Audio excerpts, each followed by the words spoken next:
Chairman, thank you very much.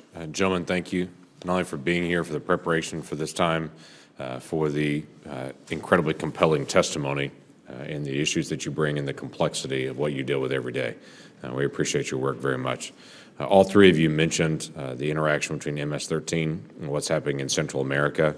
Several of you mentioned specifically the coordination efforts between Central America and law enforcement here, both federal and their law enforcement in that spot. What can we do to help facilitate greater cooperation, whether that be fingerprint sharing, identity, background information between individuals that are being deported here back there as they're trying to receive gang members back there, but also individuals that are moving this direction as well. So what coordination is missing? Because MS-13 obviously is a strong Central American, Salvador, and especially presence there. What can we do? I would just say that you touched on a couple of things that we need to do. First, our ability to remove identified MS-13 gang members that have been arrested or convicted of crimes. Oftentimes we have, not only in Central America, but other nations in our world that will not accept their residents back, and we need to remove them from our country. And so if we can work on that issue, it would be very helpful. And as I mentioned in my testimony, that the truce that was in place between gangs in El Salvador and their government really did impact things in our country. And when that truce broke down, it had created a spike in violence in our country. So what you're saying is that the gang truce broke down in El Salvador. That's and correct. It affected the violence directly here in the United States? Yes, sir. Okay. What other resources, what other cooperation do we need from Central American countries? I had the privilege to just return from El Salvador, and with my position with the FBI's task force, I've been able to go down there approximately half of a dozen times. I just returned as recently as Saturday. The FBI has in place in El Salvador the TAG, the Transnational Anti-Gang Group. Their success prompted them to have another tag placed in Honduras and Guatemala. What I believe we're seeing up in the Metro Boston area is the inability to refer to a database that doesn't just cover local MS-13 members, but MS-13 members nationally as well as internationally. And I feel like a database that was, the input was from both El Salvador and the United States would assist in the vetting process of these unaccompanied children that are crossing the border. A lot of times in El Salvador, they have information that the individual may have gang ties, possibly not a member. And in return, in the United States, we have information that the individual has gang ties, whether or not he or she is a member. And it would be a great asset if that information found its way to a clearinghouse that they would have access to internationally and nationally, and even at the local level. All three of you mentioned something along those lines. Is the FBI the correct depository for that? Because trying to set up something new, obviously, is an additional cost and bureaucracy and everything else. Is there enough of a relationship with the gang task forces locally with FBI and their gang task forces to say FBI should be tasked to be able to have this database, all local folks be able to have access to it, international and national?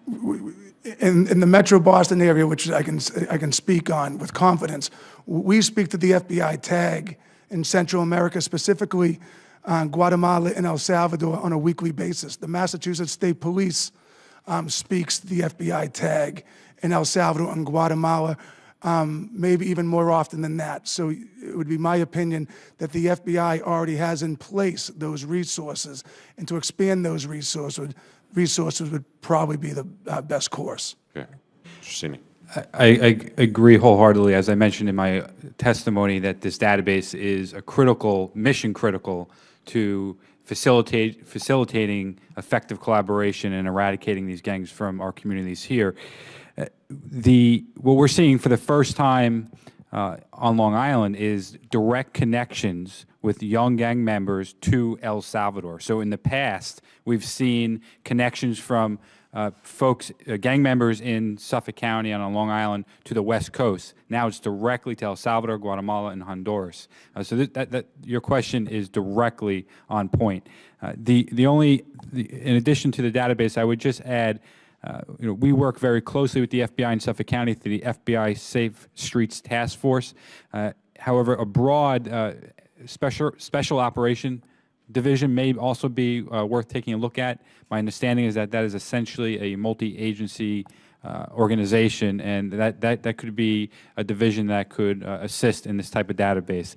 What's very helpful is when we have a number pop in Suffolk County, a phone number, and we share that with our federal partners abroad who have assets in Central America, and the type of analysis and intelligence that they can gain from a single number is both scary when you see all the connections, but extremely helpful. Okay, so what is missing in this database that doesn't already exist? Because it sounds like the cooperation is there, the relationships are already there. What's missing in this database? Is it just that it hasn't been launched?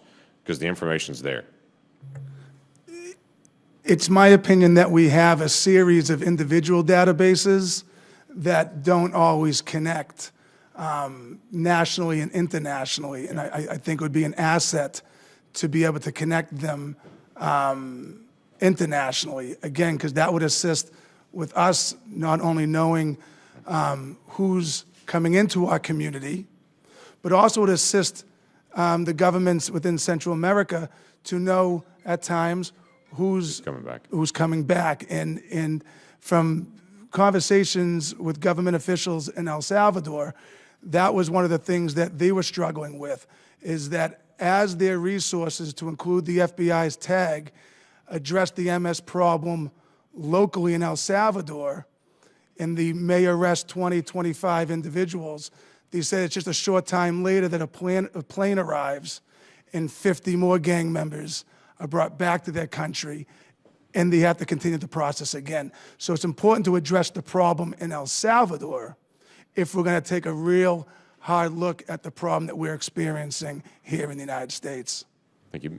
Mr. Chairman, just a quick comment on this. This is something that the appropriations team has already started on. In fact, yesterday had a hearing on state and foreign ops appropriations about Central America specifically, and some of the investments and the way that we're targeting, how we're spending money in our foreign aid, and how we need to be able to target this, specifically dealing with violence in those areas, because it has an exact connection to what's happening here. I would encourage cooperation between those two committees and whatever we can do with the FBI to be able to help them finish out this database. Yeah, it sounds to be pretty much a common solution here, so we'll work together with you on that. Senator McCaskill.